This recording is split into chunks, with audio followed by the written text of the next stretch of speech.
అత్యంత ప్రాధాన్యతతో కూడిన కార్యక్రమంగా తీసుకుంటాం మేము. రకరకాలుగా స్పందిస్తున్నారు నాయకులు. కొంతమంది ఈయననే ఇప్పుడే ముఖ్యమంత్రి అయినా ఇప్పుడే వచ్చిండా అని.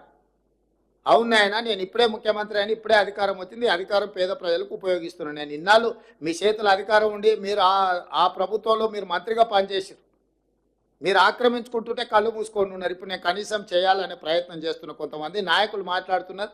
నేను వాళ్ళ పేర్లు ప్రస్తావించదలుచుకోలేదు, ఎందుకంటే ఇది కొంత ప్రజలు ఇబ్బంది పడుతున్న కష్టపడుతున్న సందర్భం, పెద్ద రాజకీయాలకు తావియదలుచుకోలేదు. ఇక రెండవది, అమెరికాలో జల్సాలలో మునిగి తేలుతున్నాయని కూడా ట్విట్టర్లో మా ప్రభుత్వాల మీద మంత్రుల మీద దాడి చేస్తున్నాడు. నిజంగానే నీకు కన్సర్న్ ఉంటే 4 రోజుల నుంచి ప్రతిపక్ష నాయకుడు ఒక పలుకు కూడా పలకలే, బయట కూడా కనిపిస్తలేడు. ఆయన ఎక్కడున్నాడో తెలియదు. ఆయన పుత్రుడు అమెరికాలో జల్సాలు చేసుకుంటే ఆయన ప్రభుత్వం